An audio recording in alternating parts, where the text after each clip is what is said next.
Bonjour à tous et bienvenue dans ce First News sur First TV Africa et nous démarrons l'actualité de ce journal avec les présidentielles au Sénégal. Les résultats sont attendus, le dépouillement des urnes se poursuit, le pays est tenu en haleine. Rappelons que le président Macky Sall est candidat à sa propre succession. Plus de détails dans ce reportage. Au Sénégal, le dépouillement avait commencé aussitôt le scrutin terminé dans la plupart des 6500 bureaux de vote. Dans la journée, on a noté une forte affluence. 6,5 millions d'électeurs inscrits ont pour la plupart voté sans incident majeur sous l'encadrement de 5000 éléments des forces de maintien de l'ordre. Le président Macky Sall, candidat à sa propre succession, a voté dans sa ville natale de Fatick. Comme lui, ses 4 adversaires ont voté chacun dans leur fief respectif. Dès la fermeture des bureaux de vote, la formation d'Ousmane Sonko a dénoncé ce qu'il a qualifié de nombreuses irrégularités, critiquant notamment un arrêté pris dans la journée par le ministère de l'Intérieur autorisant les électeurs n'ayant pas retrouvé leur nom sur les listes de leur bureau de vote à voter dans celui où ils étaient auparavant inscrits. Toujours au Sénégal, où contre toute attente, le Premier ministre annonce la victoire de Macky Sall avec 57% des voix, alors que le pays est toujours en attente des résultats de la commission électorale sénégalaise et des institutions compétentes. Mahamad Boun Abdallah fait une déclaration de victoire qui suscite le mécontentement de l'opposition, principalement de ses deux opposants dans ces élections, Ousmane Sonko et Idriss Seck. Le Premier ministre sénégalais a déclaré le président Macky Sall vainqueur de l'élection présidentielle de dimanche avec au moins 57% des voix, même si l'opposition prétend que les résultats préliminaires ont montré qu'un second tour était inévitable. Selon Mohamed Boun Abdallah Dionne, les résultats compilés ont montré que Macky Sall a remporté suffisamment de voix pour être réélu. Mais en compilant l'ensemble des départements du Sénégal, aujourd'hui, nous pouvons nous attendre à un minimum de 57% pour le candidat, le président Macky Sall. Et je voudrais féliciter, au nom du peuple sénégalais, au nom de la grande coalition de la majorité présidentielle, la coalition Benno Bokk Yakaar, notre candidat. Et je suis sûr que dès demain, il se mettra au travail pour continuer ce travail important pour notre pays sur la voie de l'émergence. Au siège de la coalition au pouvoir à Dakar, l'annonce de Dionne qui attribuait la victoire à Macky Sall a été saluée par les militants. Les résultats officiels des commissions de recensement des votes doivent être publiés dans chaque département d'ici mardi et seront ensuite proclamés à l'échelle nationale par la Commission nationale de recensement des votes au plus tard vendredi. Un deuxième tour du scrutin pourrait avoir lieu le 24 mars si aucun candidat n'obtenait la majorité. Nous partons maintenant pour le Ghana où l'ex-président John Mahama veut reprendre le pouvoir. En effet, il a été désigné par son parti comme candidat officiel aux élections présidentielles de 2020. Plus de détails dans ce reportage. Au Ghana, le National Democratic Congress a choisi l'ancien chef de l'État John Mahama comme candidat du principal parti de l'opposition pour la présidentielle de 2020. Le candidat, âgé de 60 ans, a été préféré à 7 autres prétendants. Mahama est arrivé au pouvoir après avoir remporté les élections de 2012 contre le président actuel Akufo-Addo du New Patriotic Party avant de perdre face à son rival 4 ans plus tard. Nombreux sont ceux qui ont particulièrement apprécié Mahama, mais son règne a été entaché par une crise énergétique invalidante qui a entraîné de longues coupures de courant. Toujours sous son règne, une crise monétaire a porté le taux d'inflation à 20%, fragilisant le pays qui s'est tourné vers le Fonds monétaire international pour éviter de sombrer dans la crise économique. Nous sommes toujours en Afrique de l'Ouest où des violences ont éclaté au Nigeria après que les populations se soient rendues aux urnes le samedi dernier. Violences qui viennent mettre le pays sous haute tension alors que les résultats des élections présidentielles n'ont pas encore été proclamés par la commission électorale nigériane. Des dispositions sécuritaires ont été prises pour maintenir la paix dans le pays. Plus de précisions dans ce reportage. On votait également samedi au Nigeria, élection présidentielle émaillée de violence. Le bilan s'est encore alourdi. On compte désormais 39 morts selon les chiffres communiqués par les organisations issues de la société civile. Pour rappel, plus de 70 candidats briguent le même poste, le poste suprême. 2 favorisent des tâches. Le chef de l'État sortant, Muhammadu Buhari, et l'opposant et ancien vice-président Atiku Abubakar, 2 camps qui revendiquent tous deux déjà la victoire. Nous restons encore une fois au Nigeria où l'opposition accuse le pouvoir en place de manipuler les résultats des élections qui ont eu lieu samedi dernier. Suivons ensemble cet élément. Le principal parti d'opposition nigérian accuse le parti au pouvoir de manipuler les résultats des élections générales de samedi, alors que les résultats officiels n'ont toujours pas été annoncés. Uche Sengondus, directeur de campagne du Parti populaire démocratique, a exprimé son désarroi lors d'un point de presse organisé dans l'urgence à Abuja, pendant que la commission électorale en était encore au dépouillement des premiers résultats de la présidentielle. L'APC, en collusion avec la CENI, a pris des mesures agressives, principalement par des incitations, des manipulations, des incarcérations, en utilisant les éléments du pouvoir d'État, y compris la police nigériane, l'armée nigériane en particulier.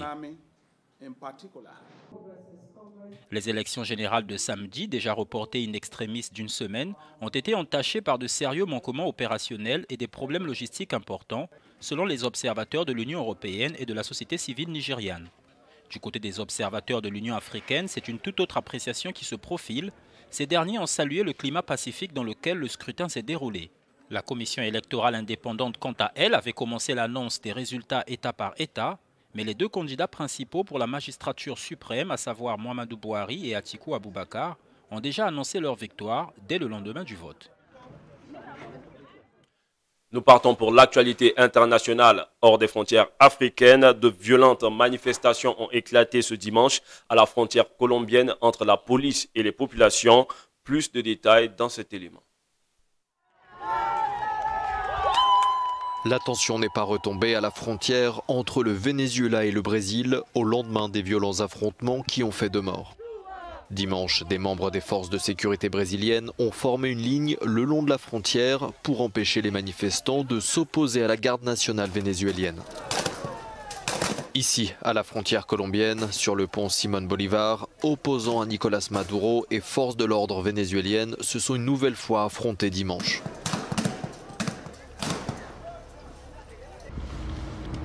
Après l'échec de son opération humanitaire, Juan Guaidó, président autoproclamé du Venezuela, s'est rendu en Colombie pour intensifier la pression internationale sur Maduro. Peuple vénézuélien, nous voilà à Bogota. Nous sommes venus en Colombie pour aider notre peuple. Un peuple qui résiste, qui recherche la démocratie et la liberté. Président Duque, tous nos remerciements.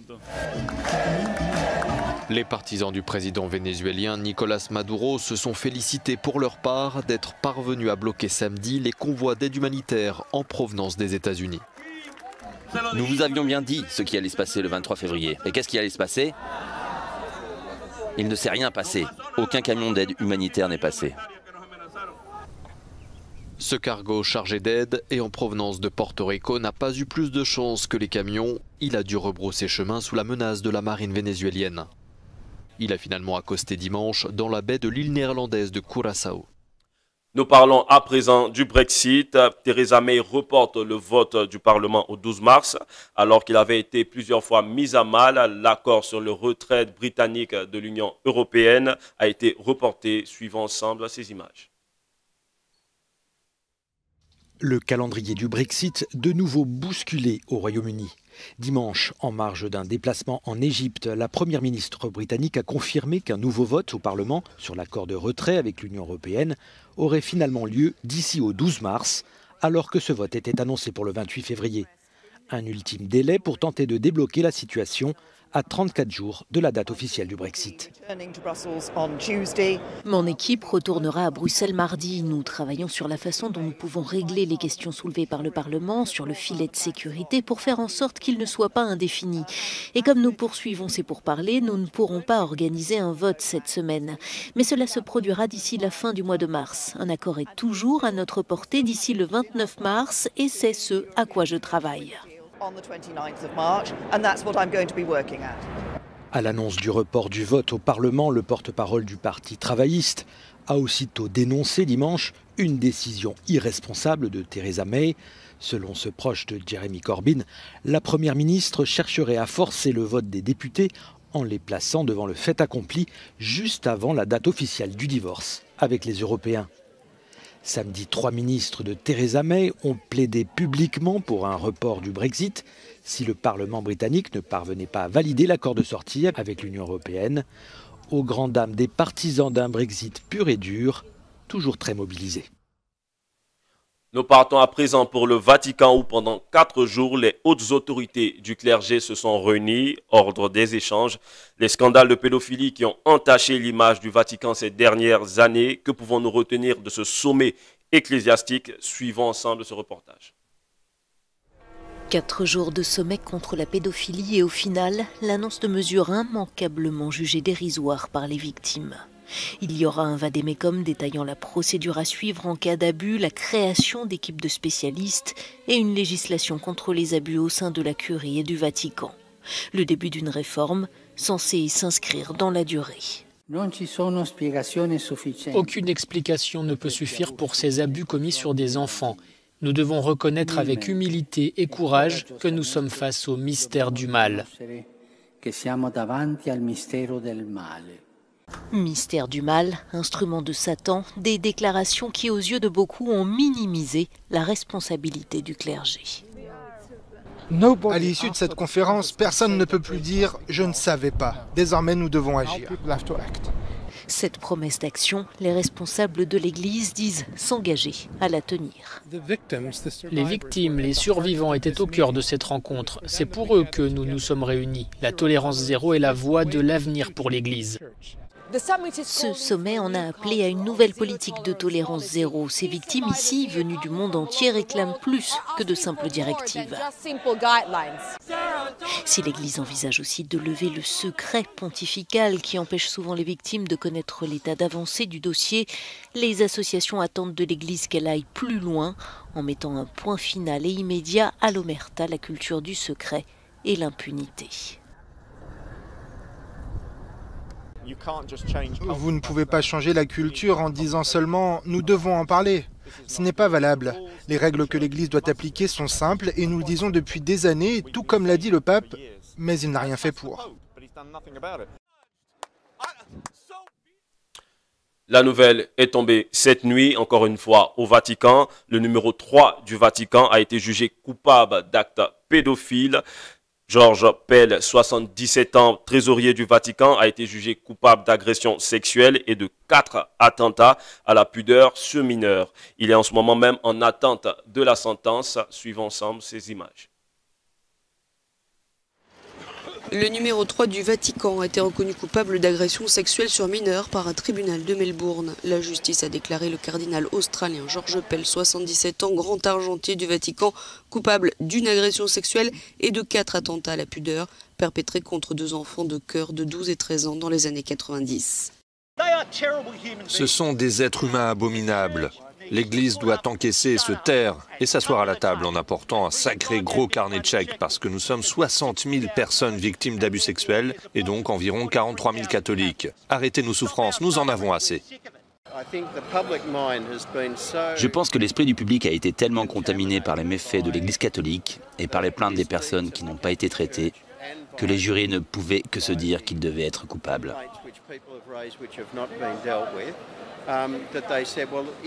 Cette avocate a lu la déclaration de sa cliente et victime.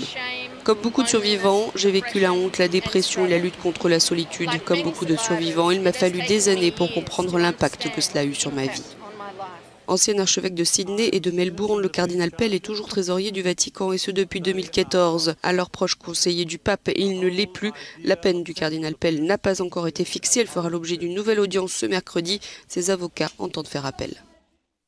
Nous terminons l'actualité de ce journal avec le Venezuela. Les ponts entre le Venezuela et la Colombie restent fermés. Des manifestations ont repris hier. Les forces de défense et de sécurité ont tenté de disperser les populations à coups de gaz lacrymogène. Regardons ensemble ces images. Les tensions ont repris sur les ponts situés à la frontière entre la Colombie et le Venezuela après les émeutes du week-end dernier. Les forces de sécurité vénézuéliennes ont utilisé des gaz lacrymogènes sur le pont Simon Bolivar. De l'autre côté, les autorités colombiennes ont annoncé hier que les ponts resteraient fermés pendant 24 heures supplémentaires, jusqu'à mercredi matin pour des raisons de sécurité. Cette décision affecte des Vénézuéliens qui sont forcés d'attendre dans la rue, jusqu'à ce que le passage soit autorisé pour rentrer chez eux. On attend l'ouverture de la frontière pour rentrer dans notre maison familiale. À côté d'un autre pont, Tienditas, un campement a été construit. Il accueille les volontaires de l'opposition vénézuélienne. Aymar est l'un d'eux. Il fait partie des quelques 300 blessés du week-end. Il dit qu'il ne peut pas retourner au Venezuela. Les rues sont vides et militarisées. Il n'y a pas de liberté d'expression. Il est très difficile pour les jeunes qui sont ici de revenir au Venezuela. Nous allons être poursuivis parce que nous sommes venus ici. Certains conservent des balles, a priori utilisées par les autorités vénézuéliennes. Et beaucoup vont dormir dehors en attendant des nouvelles. Nous attendons de nouvelles instructions pour voir ce qu'ils vont faire. Notre président, Guaidó, c'est notre main droite maintenant. Nous voulons de l'aide pour sortir de cette dictature au Venezuela. 9 personnes sont mortes samedi dernier à la frontière vénézuélienne. 2 d'entre elles ont perdu la vie à Cúcuta, là où une partie de l'aide humanitaire internationale est stockée, en attendant d'être acheminée vers le Venezuela. Mesdames et messieurs, nous avons été ravis d'être en votre compagnie durant ce journal. Restez connectés sur First TV, First News. Que Dieu bénisse toute l'Afrique. Rendez-vous dans de prochaines éditions.